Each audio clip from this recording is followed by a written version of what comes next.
E aí, meus bidos aracnídeos. Bom, galera, hoje eu estou aqui para falar de uma nova história do Homem-Aranha que está saindo pela Panini e que não é potestade, por mais que tenha muita conexão com o título deste vídeo. Não tem, é uma história que eu vou fazer um review aqui no canal, depois eu vou comentar a história completa com spoilers, então fique tranquilo, eu vou fazer essa divisão, eu vou comentar quando for este momento com spoilers, mas assim, eu recomendaria que você ficasse até o final deste vídeo, porque você vai perceber que guardou uma boa grana não comprando o encadernado intitulado Linhagem de Sangue. Eu tava protegendo alguém, como se você entendesse. Quando foi que tentou ajudar outra pessoa além de você? Não vou ouvir lição de moral de alguém que não se importa. Eu nem te conheço e você não me conhece. A história se passa em um futuro distante e sem qualquer conexão com a linha de tempo que normalmente conhecemos, onde Peter Parker tem um filho chamado Ben e perde a sua esposa Mary Jane para um vilão. Ele então desiste dessa vida e abandona a todos. Anos depois, o seu filho começa a entender que pode ter um propósito de vida maior, bem próximo ao que um dia foi de seu pai. J.J. Abrams é o roteirista deste arco. Ele ficou mundialmente conhecido por acabar com Star Wars pelo episódio 9, o último episódio da franquia, mas ele também é o cara que fez Star Wars 7 e Star Trek, que são ótimos filmes. Todavia, parece que com esse quadrinho ele decidiu cair de vez, afundar de vez, e ainda trouxe o seu filho, Henry Abrams, como roteirista para decair junto com ele. Linhagem de Sangue parece um irmão mais velho de Potestade. É exatamente um escritor tentando fazer um futuro sombrio para o Homem-Aranha. Eles matam a amada dele e tentam transformar ele numa espécie de Superman do Injustice, só que ao contrário, né? Porque em vez dele matar geral, ele fica sofrendo sozinho na pura solidão. Por que não tentar fazer algo que transmita a essência do personagem, que ele nunca desiste, que não importa o que aconteça com ele, ele vai passar por essa, sabe? É sempre essa motivação de que ele perde a segunda esposa dele, o segundo amor da vida dele, e aí ele desiste de tudo. Poxa, o Demolidor perdeu aí os dois maiores amores da vida dele, e ele tá seguindo em frente, entendeu? Por que o Homem-Aranha não pede um conselho pro cara se esse é o problema? A real é que os escritores eles ficam tentando fazer um Cavaleiro das Trevas do Homem-Aranha, sendo que já existe, é a última caçada de Kraven, entendeu? Por que as pessoas não tentam fazer um Grandes Astros do personagem? E eu estou fazendo essa comparação sem ter lido este quadrinho do Superman, mas eu já sei o bastante para fazer esta metáfora aqui, porque é isso que o Homem-Aranha precisa. E beleza, né, saiu História de Vida, o que aparenta História de Vida homenageia bastante o personagem, mas homenageia em relação à história inteira dele. Eu estou falando aqui exatamente de um quadrinho que se passa no futuro. Por que não tem nenhum quadrinho do futuro do Homem-Aranha que, sabe, prove que ele é o maior herói de todos, como o Cable uma vez disse nos quadrinhos que ele se tornaria? E aí vocês podem argumentar comigo que essa história tem o lado de essência do Homem-Aranha, tem a esperança focada no filho do Peter, um jovem que sente medo, que não sabe do passado do pai, que vai acabar entendendo a jornada de responsabilidade e por aí vai. Mas é aí que tá, já vimos isso com Miles Morales.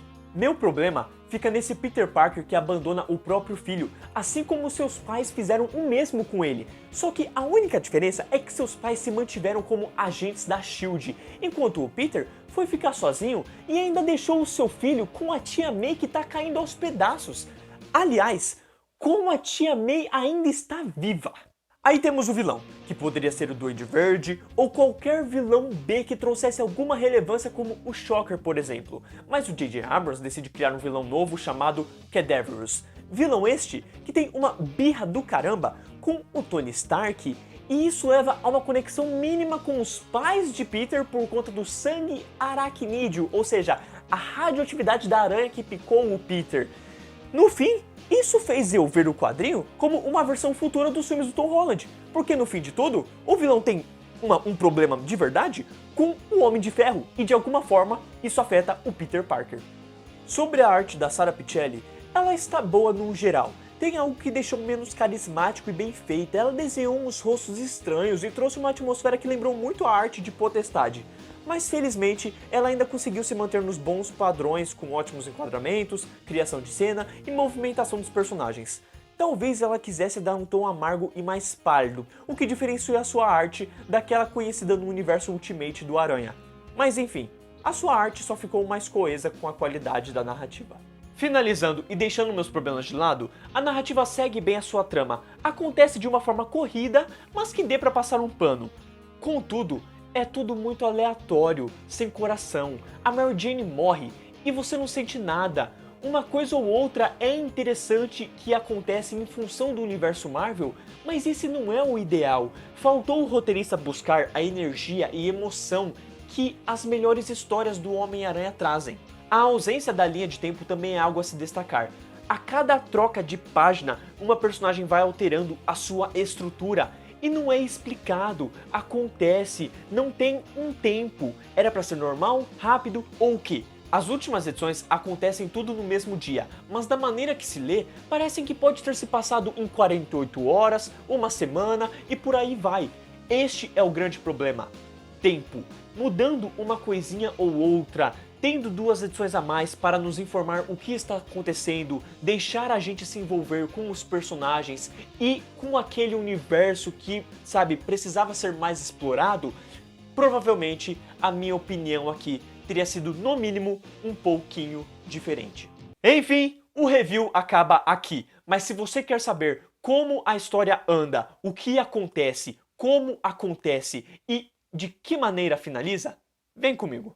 A história começa com um simples tigrão. A tela está preta e do nada, guerra. O mundo está caindo, Nova York está caindo e o Homem-Aranha está totalmente machucado. A Mary Jane então ajuda o personagem a se levantar, há uma brincadeira entre os dois, daquela bem gostosinha que a gente gosta de ver com os personagens. E então do nada, o vilão Cadaverous aparece e pede ajuda do Peter. Só que ele pede ajuda de uma maneira muito, sabe, diferente assim. Em vez de ele falar, né, numa boa, ele vai lá e vem com um monte de robô, igual o Senador do Futuro, e ataca o Homem-Aranha em Nova York. E aí nessa, a Mary Jane morre. Ela é literalmente a jogada da ponte, assim, pique a Gwen Stacy, e basicamente no funeral ali, o pastor diz que o Homem-Aranha é o cara que salva todo mundo, e o Homem-Aranha desiste de ser o Homem-Aranha. Então o tempo se passa e temos o filho do Peter, Ben, no ensino médio. Ele vê um valentão sendo valentão e bate nesse valentão. Ele age como qualquer garoto deveria agir, né? Defender os oprimidos. Nessa, ele acaba na diretoria, toma uma bronca e o Peter é chamado para a escola. Então o Peter tem uma conversa com ele e fala que ele não pode agir dessa maneira, ele tem que se controlar. Às vezes a gente não tem que reagir a ações erradas. Sabe? É algo que vai totalmente contra com aquele Peter Parker que a gente conhece só porque ele perdeu a Mary Jane. Enfim, o Peter deixa o seu filho na casa da tia May e vai embora porque ele precisa trabalhar sozinho como sempre. Nessa a gente pula de tempo e vai para o Cadaverous, que mostra ter um objetivo de ressuscitar a sua mulher, a sua amada. Ele tem ali a esposa congelada e fala que ele vai dar um jeito de trazer ela de volta. A gente então volta para o jovem Ben, que está sonhando com a sua mãe. Ele então acorda de um pesadelo, ele acorda em cima da parede e a tia May fala que tem um jeito de ajudá-lo. A tia May então fala para o seu neto subir lá no sótão e pegar uma caixa embaixo do chão que vai ajudá-lo em toda essa parada que ele está passando, em toda essa puberdade basicamente, e que ele pode encontrar a coisa certa. Nessa ele encontra o uniforme antigo de seu pai. Ben Parker é um jovem com muitos traumas. Ele então briga com a tia May discutindo sobre como Peter Parker foi idiota não só por abandonar ele como filho e a própria tia, como também todo mundo ao desistir de ser o Homem-Aranha. A May Parker defende o Peter, né, dá ali as suas motivações, e o jovem garoto vai lá e queima o uniforme do Homem-Aranha numa churrasqueira. Nessa, ele diz que vai ter um encontro e não quer ter nada a ver com o que o seu pai é e o que o seu pai foi. E após chegar a Faye, a garota com quem ele vai ter um encontro, ela diz que ele precisa usar alguma fantasia. E aí nessa, a tia May fala que tem um uniforme de reserva. Ela então traz o uniforme do Homem-Aranha, o casalzinho vai ter o seu encontro, só que é um encontro mais de vandalismo, né? Eles fazem um vandalismo, a polícia aparece, eles começam a correr, e nessa, quando parece que não tem mais escapatória, o Ben fala, mano, eu tive uma ideia. E aí nessa, ele solta a teia pra cima, eles se balançam, tem aquela cena que parece a do Homem-Aranha viajando com a Mary Jane lá naquele primeiro filme, ou do Superman levando a Lois Lane pra voar, e aí é nessa que eles se apaixonam, só que não tem um beijo, tem mais uma discussão sobre o que o Peter Parker foi e o que o Ben não quer ser. Só que aí o que acontece? O jovem Ben volta para sua casa após ter o encontro com a garota da escola e sai na TV em tudo quanto é lugar que o Homem-Aranha está de volta, que o Homem-Aranha está com uma pessoa por aí, e isso vaza tanto para o Peter Parker quanto para o vilão. O vilão então faz um ataque em Nova York com os seus robôs para atrair esse Homem-Aranha e pesquisar mais, né, ter os seus planos tendo êxito. Nessa, algumas pessoas correm perigo e o Ben sente aquela parada de responsabilidade, né? Ele vê o que é isso, sente que tem que ajudar e ele vai lá e ajuda umas pessoas, derrota os vilões e percebe o quanto isso é emocionante, né? Até mesmo as pessoas agradecendo, elas ficam felizes por ter o Homem-Aranha de volta depois de tanto tempo e ele sente essa emoção. E aí quando ele chega em casa, ele esbarra com o seu pai, Peter Parker, falando: "Como vai, Homem-Aranha?" Peter então vai bater um papo com o seu filho sobre responsabilidade, como ele não quer essa vida para ele, como ele não queria essa vida para a Mary Jane e por aí vai. O filho dele, pistola, fica bravo pra um caramba, começa a tretar com o pai falando que ele não pode opinar sobre nada sobre a vida dele. E então do nada tudo explode, o cadavérico aparece, pega o Peter de uma forma que basicamente mata ele. É impressionante porque o Peter não morre nesse momento, mas tudo dá a entender que ele estaria morto naquele momento. É algo traumático para o garoto. O cadavérico fala que chegou ali por conta do garoto, mas o que ele queria realmente era o Peter Parker. Ele leva o Peter Parker embora e nessa a gente descobre que ele está querendo trazer a mulher dele de volta com o sangue do Peter, porque ao que aparenta, muitos anos atrás, Ivan Reis e Micah Tross trabalhavam nas indústrias Stark e eles estavam trabalhando em algo que buscaria curar as pessoas antes de elas morrerem. As pessoas ficariam presas em uma cápsula bem perto da morte e de alguma forma eles tentariam melhorar essa pessoa. Só que isso nunca dava certo. A toxina usada como medicamento para curar essas pessoas não funcionou, apodreceu elas. Elas voltaram à vida, mas voltaram corrompidas, raivosas, erradas. E nessa, elas saíram de suas cápsulas e umas 100 atacaram a mulher do Ivan Reis, o cadavérico, que busca a toxina de Richard Parker, o avô de Ben e pai de Peter Parker, para tentar salvar a esposa dele que está nessa cápsula presa desde que o acidente aconteceu 100 anos atrás. E o Peter Parker é basicamente a chave, porque a toxina foi feita com o sangue de Richard Parker, que é o sangue de Peter Parker e também o mesmo sangue de Ben. Então, de alguma maneira, o cadavérico só precisa desse sangue para salvar a sua esposa.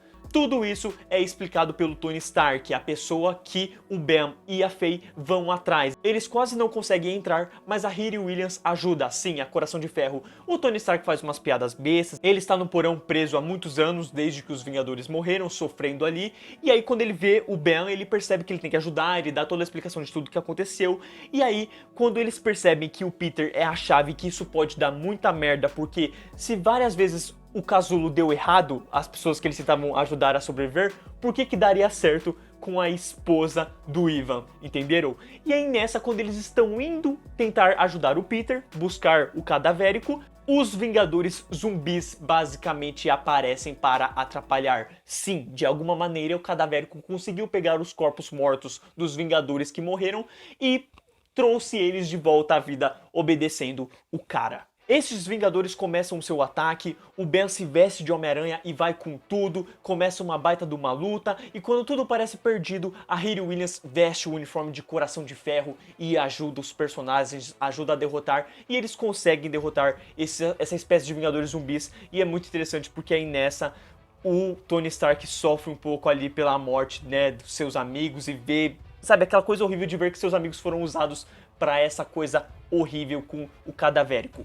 Enquanto isso, a gente tem a mulher do cadavérico ressuscitando, né, voltando à vida, sobrevivendo, só que ela não voltou tão bonitinha quanto ela gostaria, e ela começa a criticar o cadavérico por isso, né, por que que ele fez isso, por que que ele está fazendo isso, e o cadavérico fala que fez tudo isso por amor. Ele explica que a mulher dele sabia como fazer o projeto certo, o DNA certo, para que uma pessoa voltasse ao normal, à vida, né, para que uma pessoa sobrevivesse à morte, só que ele precisava dela viva, e como ela tinha morrido, e a SHIELD fechou todos os projetos, as indústrias Stark fecharam todos os projetos, ele teve que desenterrar o corpo dela e buscar o sangue do Homem-Aranha, ou buscar algo que tivesse o sangue do Homem-Aranha. E nessa, ele descobriu que o Richard Parker trabalhou com os projetos das aranhas, né? Sabe aquela aranha que picou o Peter Parker? Pois é, de alguma maneira, o Richard Parker mexeu com essa aranha usando o sangue dele, e nessa a aranha picou o Peter. Só que foi uma única aranha, né? O que aparenta, o Richard Parker tentou destruir todo esse projeto por conta de tudo que aconteceu envolvendo a mulher do Ivan, e nessa ele não destruiu uma única aranha, a aranha que picou o Peter. Só que essa aranha que picou o Peter morreu. Então, de alguma maneira, o cadavérico percebeu que o Homem-Aranha tinha ligação com aquela única aranha sobrevivente que poderia ajudar em todo este projeto. E aí foi quando ele fez aquele grande ataque que matou a Mary Jane. Um sangue do Peter sobrou ali no chão, né? Por conta de toda a batalha, do Peter ter se machucado e tudo mais, havia um sangue ali no chão. O cadavérico conseguiu pegar um pouquinho desse sangue, utilizar e perceber que sim, era o sangue certo, era o sangue ideal que poderia trazer a mulher dele de volta. Então ele precisava de mais. Só que depois desse acontecimento, da Mary Jane ter morrido, o Peter Parker sumiu, né? O Homem-Aranha sumiu. Então como é que ele iria atrás do Homem-Aranha agora? E aí foi quando o Ben apareceu usando o uniforme do Homem-Aranha, e aí ele conseguiu achar o Peter, e agora ele estava pegando o sangue do Peter. E aí a mulher começa a se transformar, é impressionante. Se ela já voltou meio estranha da morte, ela começa a virar uma aranha, gente. Uma aranha gigante. E aí nessa, ela diz que a única maneira de conseguir voltar ao normal é realmente pegando o sangue do filho. Por quê? Porque o Peter perdeu muito sangue com o ataque do cadavérico. Não tem sangue suficiente, então eles precisam do Ben. E aí nessa eles armam um ataque, eles prendem o Peter Parker numa teia gigante com a mulher do Ivan sendo uma aranha gigante e chamam a atenção do Ben Parker. Então o Ben Parker vai lá como Homem-Aranha, ele fala que vai ajudar, o Peter fala pra ele não fazer isso, pra ele fugir, pra ele tomar rumo na vida dele, deixar o pai, ele como pai ali morrer, e o Ben fala que não, ele vai ser um herói, ele vai bater em todo mundo, ele vai vencer essa, e nessa ele toma basicamente só um tapa na cara e já desmaia. Quando o Ben acorda, ele percebe que está na caverna do cadavérico, ele está no local em que o cadavérico ficou todo esse tempo com vários corpos ali mortos, trazendo de volta para fazer os seus serviços, incluindo os Vingadores e incluindo a sua mulher que ele acabou de trazer de volta à vida, não é mesmo? Então ele explica para o Ben os seus objetivos, o que ele quer fazer, e quando o Ben tá realmente pensando em dar o seu sangue, porque ele pensa que não só pode salvar a mulher do cara, mas pode salvar o seu próprio pai que pode morrer, um dos projetos do cadavérico ataca o cadavérico e defende o Ben, solta o Ben e começa a fugir com o Ben. Então basicamente um dos projetos que o cadavérico trouxe de volta à vida, que é um ser totalmente estranho, robótico e totalmente meio orgânico pra fora, ajuda o Ben a fugir do local. E aí quando parece que eles não têm saída porque eles estão em um navio, a Riri Williams como Coração de Ferro aparece e pega os dois e foge do local. Nessa, o próprio Ben acaba ajudando essa robô, porque essa espécie de robô, né, porque ela tá com algo apertando muito a cabeça dela. O Ben tira o bagulho e meio que forma um laço ali, né? A gente sempre tem aquela coisinha de que parece que um robô pode ajudar a pessoa, né? Um robô ali do vilão pode ajudar os heróis porque viu que não era o certo a se fazer. E então eles vão ajudar o Peter que está ali preso pela teia. A Faye, que é basicamente a namoradinha do Ben, tenta ajudar ali o Peter. E uma batalha se inicia, tendo a aranha gigante, o cadavérico, o Ben como Homem-Aranha, o Peter Parker preso numa teia e a Riri Williams como Coração de Ferro tentando fazer o seu máximo ali para ajudar.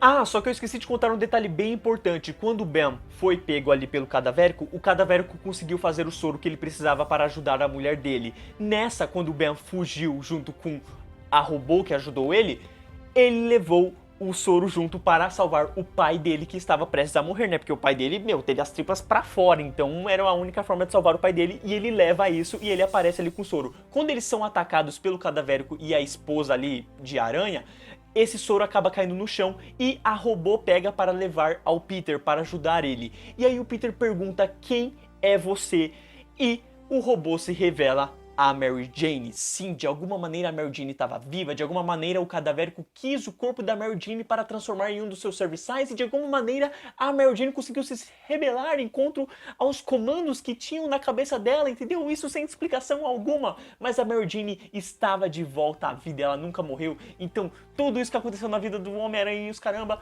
foi pra nada. Nessa, ela vai inserindo o Peter para ajudar ele, só que o Peter pensa como um herói e ele fala assim, não mano, isso daqui devia ser pra você, entendeu? Ele não fala isso, mas a gente vê como ele pensa isso, principalmente no momento em que o cadavérico vai pegar o Peter. Basicamente rola um abraço, né, entre o Peter e a Mary Jane, e quando o cadavérico pega o Peter porque vai tirar o soro do Peter pra ajudar a esposa, o Peter revela que ele já inseriu o soro na Mary Jane, então a Mary Jane vai conseguir restaurar o corpo dela, vai sobreviver, vai voltar à vida e os caramba. E nessa, o cadavérico perdeu e a sua esposa também. A sua esposa fica tão pé da vida com isso, de ter voltado à vida pra nada, pra sofrer e ainda pra não conseguir conquistar o seu objetivo, que ela mata o próprio marido.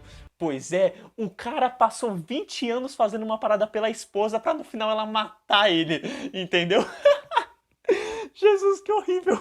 A Minka então diz que é a vez do Ben, que agora ele vai morrer, e quando ela surge para atacar, uma baita tonelada cai em cima da cabeça dela, porque sim, a Mary Jane agora tem os poderes do Homem-Aranha e ataca de vez para salvar todo mundo, para salvar a população, para salvar a vida de geral.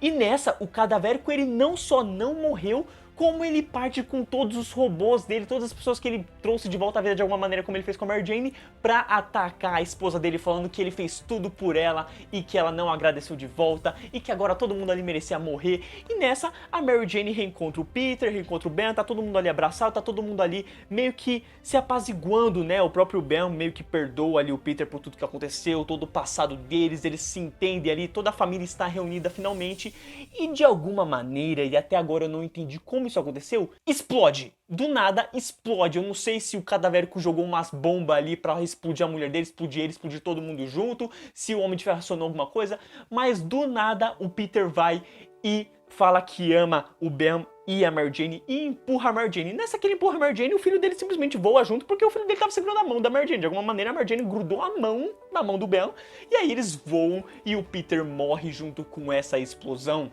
Sim, o quadrinho começou com a Mary Jane morrendo pra terminar com o Peter Parker morrendo. E então, em 3 páginas precisas, temos o funeral de Peter Parker, a Mary Jane sofrendo com seu filho sobre esta morte. Sabe, a Mary Jane acabou de voltar à vida, o filho acabou de, sabe, se apaziguar com o pai dele, e do nada a tia May já aparece falando que o Tony Stark deixou uma coisinha para a Mary Jane e para o Ben, e aí você vira a página e tem ali um uniforme de Homem-Aranha para os dois, e sim, é assim que o quadrinho acaba. Sabe, 1000 coisas acontecem do nada na última edição e acaba assim, sabe? Olha, essa é a história. Eu espero que vocês tenham entendido todos os meus pontos em relação ao review que eu fiz no começo. Eu achei péssimo essa história, poderia ter sido melhor de várias maneiras. E eu quero que vocês deixem nos comentários aí o que vocês acharam de Homem-Aranha Liagem de Sangue, se vocês planejavam comprar este quadrinho, se agora vocês não planejam mais, se vocês até que não acharam tão ruim a história, ou eu quero saber a opinião de vocês sobre este arco que eu sabia que não ia dar bom e por isso eu quis ler antes de pensar em comprar um encadernado e graças a Deus que eu não comprei um encadernado. Quero muito ler a opinião de vocês sobre todo este vídeo, tudo que eu comentei aqui, toda essa história muito louca pra caramba que, de uma certa forma, mistura pra um caramba, né? O vilão tem motivação contra o Homem de Ferro e tudo que o pai do Peter fez é igualzinho o pai lá do Homem-Aranha, do Espetacular Homem-Aranha, né? Tem uma mistura de Tom Holland e Andrew Garfield nesse universo do J.J. Abrams. Enfim, eu agradeço muito se vocês assistiram o vídeo até aqui, agradeço a presença de vocês e a gente se vê numa próxima. Valeu, falou!